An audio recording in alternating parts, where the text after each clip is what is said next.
Thanks for choosing to take flight. It dawned on me that the greatest moments of happiness in my life have almost all come from seeing someone else realize their goals rather than myself realize my goals. And that there's a much deeper sense of happiness and joy associated with a group of people making a goal together than you as an individual making a goal for yourself. Do you think that's individual, or do you think that's a general rule that we can all live by? I think it's pretty general. I think most people are, obviously there's some self-interested people out there, but I think that in general, people have a need for association with others. And you can't live your life alone. You'll just be miserable. And there's a real joy, I think, in the overwhelming majority of people in being part of a shared project where you feel like you're striving towards something bigger than just yourself.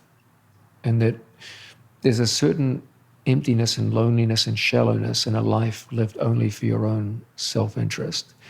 And humans, the majority of humans, I believe, will ultimately reject that in favor of a communal project where people work together and go through shared suffering, shared grief, shared sorrow, and shared triumph towards a common goal. I recently heard someone say that the human experience isn't about the bricks, which is representative of the individual. It's about the glue or the cement that sticks it together. That Interesting. I saw something you shared the other day which really spoke to me, actually. You spoke about it, of course, from the perspective of Jiu-Jitsu. You talked about the ability to defend yourself against an opponent is directly related to your ability to connect with them. What did you mean by that? It's a straightforward physical thing. In Jiu-Jitsu, the quality of your technique, at least in terms of offense, is almost always directly proportional to your ability to form a solid connection to your opponent's body. Lack of connection. Yeah, physical connection. Lack of connection almost always means inferior technique. There has to be a certain tightness in your technique in order for it to be effective. And lacking that, you'll always have weak and ineffective technique. What do you think about the same rule applying to some sort of I don't know, you want to call it a spiritual connection or an energetic connection? No. I'm very much a physicalist when it comes to combat technique. It's just mechanics. Okay, so it wouldn't be some sort of, I'll call it an understanding of them as a person. Yeah. Now you're getting into tactics and strategy. There it can have some relevance. But when I talked about that example, I was taking purely in terms of mechanics. Okay. For me, the interesting question, the most interesting questions are how are you going to mechanically defeat an opponent? What's important about control, obviously from a fighting aspect, but translating that to life as well? Yeah, it gives you a tremendous number of options. In the case of combat, when you control someone, you can vary the degree of intensity of your response to them. One of the beauties of Jiu-Jitsu that we pointed out earlier was the idea that it gives you a huge range in terms of how violent your response to their attack is. It can be anything from very, very mild, from simple controls and pins and just restraints, all the way through to a stranglehold taken to its conclusion, which is death. So it gives you the full spectrum of response. And that gives you a tremendous sense of, there's the physical control and there's also the almost moral control of the situation, where you can go all the way from a rather restrained and passive path to victory to an incredibly violent one. And so there's this sort of, there's a sense in which you control not only the outcome of the fight, but also the degree of severity of response. So almost every aspect of the fight gets controlled. It's really interesting because so much of that does translate to life and what we can and can't control. And I suppose for myself, am I a white belt if I've done 2 sessions? Nearly? No. You're a no belt. I'm a no belt.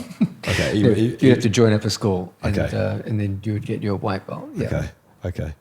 Even better example then. So I'm a no belt. And when I'm practicing in these 2 sessions that I've been in, I don't feel in any control. Yeah. Really. I had the same feeling in my first class. Yeah. How do we manage that? You feel the opposite. You feel that you're on the wrong end of the stick of control. Like you are being controlled. Yes, exactly. And this is not a good feeling. Yeah. It's an odd thing that a white belt has no sense of how to control another human being, but they all have an innate sense of when they are being controlled. You don't have to have any martial arts knowledge whatsoever to know this is not good. I am being controlled, and I am no longer in control of my own movement. This guy is. This is a scary feeling. What's strange is I don't know anything that I'm doing, but I can, like you say, I can sense when I'm in trouble. Yeah. And that, I quite liked that. Yeah. Instinctively, I was moving my leg in not necessarily the right place, but a place that was at least trying to help me to get, like, pick up on something and get out of the way. It's an odd thing that instincts can often get you in trouble in jiu-jitsu when you first begin, because many of our instincts are designed to create flight, and you often expose your back and make a bad situation considerably worse through instinct. And a big part of coaching a beginner is to corral certain instincts and make use of those, but expunge other instincts, which end up getting you in hot water. Yeah. So instinctive responses can be a blessing and a curse when you first start off. Okay. So how do we manage or cope with that feeling of being completely out of control? Training. Okay. Exposure. Yeah. Repetition. Yeah. Interesting. Something Tim Kennedy said to me, which was fascinating. We rolled for 5-6 minutes tops, and he was able to say a lot about me. We didn't speak a load, but we rolled for 5-6 minutes, and he was able, he reeled off a load of things. Some of them nice, some of them not so nice, but, was able to say how I dealt under pressure, my stress response. He knew I didn't smoke, didn't drink. Like, he knew I was fit, cardiovascularly, and all these things. I thought it was fascinating. You get a tremendous ability to read someone when you put them under pressure. Like, again, it goes back to this idea of connection. When you connect to a human being and you're grappling, you get to read every aspect of their body. You can feel their heart rate, their breathing.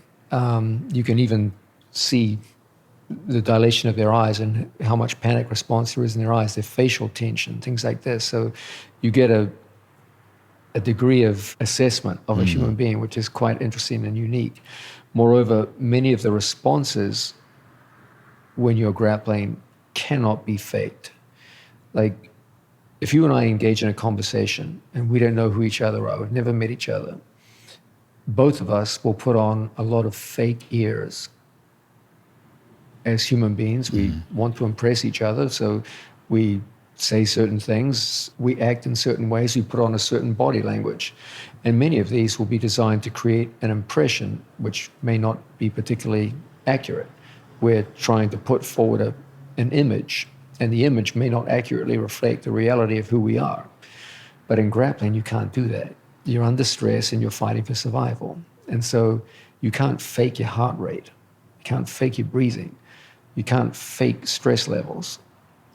And an experienced grappler can feel all of those immediately. In this sense, you get a very honest appraisal when you grapple. There's no faking it, as there is in ordinary life. So you, as Tim pointed out, you get to read people very quickly and very accurately in a grappling scenario, much more so than in daily life. What a fantastic observation. That's the feeling I had. You're forced to be yourself. Yes. You don't have a choice to be anybody else. You're you in that moment and how you can cope with the situation. Yeah. For good, better or for worse. Yeah. And that's another interesting point is I talk about this in one of my talks that I give where, if it is, I ask people to imagine they're meeting someone that they might not know or they might know a little bit, or it's a friend or of a friend, because that's the example you're talking about where you're more likely to put that act on. And you ask, how are you? Yeah, I'm fine. Yeah. Meanwhile, you're suicidal. yeah, maybe. Yeah. And you have to ask maybe 2, 3, 4, 5 times until someone would open up and be honest. It's a strange society that we see experience. Yeah. We're social creatures, and any social creature is intently focused on hierarchy. Where do you stand in a hierarchy of social creatures? And we always try our best to bump ourselves up the hierarchy. It's human nature. You've been doing this since you were a child, and you're not going to drop it immediately. We spend the majority of our lives trying to cultivate a personal image and living up to it. And in many ways, it's a good thing. I'm not saying it's a bad thing. It's just who we are. But it does tend to create situations where you can manipulate your body language to advantage and falsely portray yourself, in the case of some people who who want to use this to advantage. But in jiu-jitsu, it's very, very difficult. Yeah. It's very, very difficult to fake things in jiu-jitsu. Like you can't fake your skill level in jiu-jitsu. You either can or you can't. Like, you can't just pretend to be good at jiu-jitsu. Like, and, as I said, there's certain parts of your body you can't fake, like your body temperature, your heart rate. These are not up to you, and your conscious mind doesn't determine these. And so jiu-jitsu does tend to give a very accurate reading of people. I also like that, when you are grappling with somebody or sparring, whatever you're doing, like you're on your own, For sure. Yeah. I'd love to know selfishly what makes a great coach. In your mind, what makes a great coach? For me, it's always going to come down to one thing. Are you making measurable differences in the performance of your students towards their goals? And if the answer to that is no, or I'm not sure, then you're wasting their time and money. Your students come to you with a set of goals. In my case, it's usually winning some kind of championship. And I should be able to demonstrate an ability to facilitate their passage towards those goals, to either make them get there quicker and with less cost to their body and on the path there. So for me, that's always how I judge myself. Am I doing a good job of this or not? And when it comes to saying, okay, well, what are the attributes that a coach has to have in order to actually succeed in this quest? Well, there's a bunch of things involved there. For me, the single most important thing is the building of a general culture which facilitates that passage to victory, superstardom, or championship belts, or what have you. Here's an odd thing about this world of ours. If you look at any given sport, or even human endeavor in general, you will see uneven development and uneven results on a global scale. Let's look at a sport like sprinting, okay, Olympic sprinting. If you look at the number of gold medal winners in Olympic sprinting over the last quarter of a century, you will see that a massive, disproportionate number of these successful people come from a very small surface area of the globe, the southern panhandle of the United States and the Caribbean. Now that's a tiny percentage of the world's population, and they've done extraordinarily well. You will hear many people claim some kind of racial argument for this, that people from those areas have genetic elements which make them more successful. I would disagree with this. If you look at the case of Jamaica, Jamaica was actually quite unsuccessful with Olympic sprinting until relatively recently. And so it's not just genetic, it's also cultural. Then switch sports. Look at the case of Olympic wrestling. The vast majority of Olympic medals won in the last 25 years have come from the Caucasus regions, in Russia going down to northern Iran.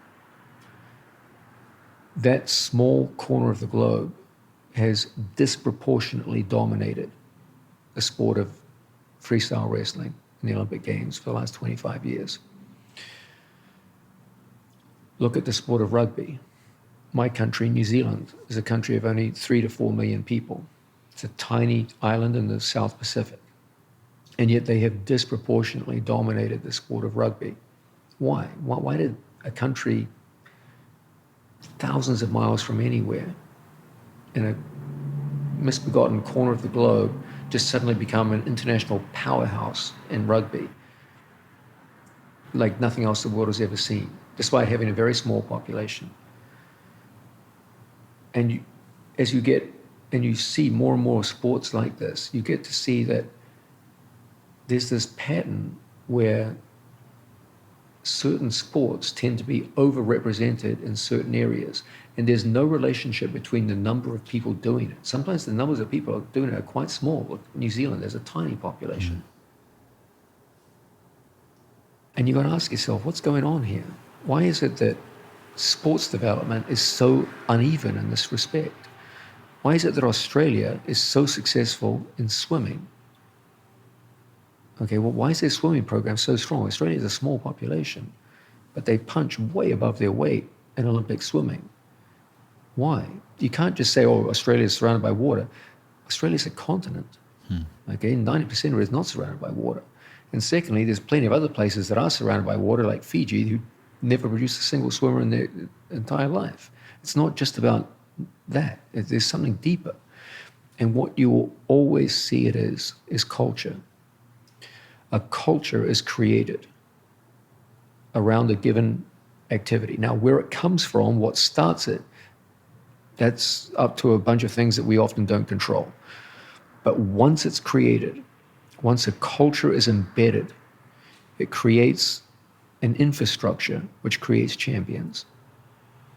And so my job as a coach, I've got many jobs, but the most important one by far is to create a culture of excellence where students come in and have high standards for themselves and focus on skill acquisition as the single most important thing in their life.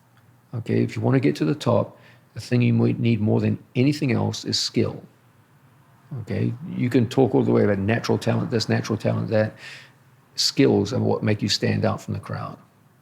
So my job is to create a culture where skill acquisition is everything and standards are very, very high. So that no one's happy with getting the skills of a blue belt. They want the skills of a world champion. The lowliest guy in the room has the dream in his mind of becoming the best guy in the world. Hey, it's Mark Whittle. Thanks so much for watching or listening. It's so great to have you a part of the Take Flight movement. Subscribe to the podcast on all platforms, video and audio, to be the first to see new episodes and new conversations with the greatest minds in the world. Follow me at markwhittle_TF on all social platforms, and visit takeflightworld.com to join our growing community of hustlers, performers, and go-getters. I can't wait to see you next time. Until then, stay positive, stay motivated, and of course, take flight.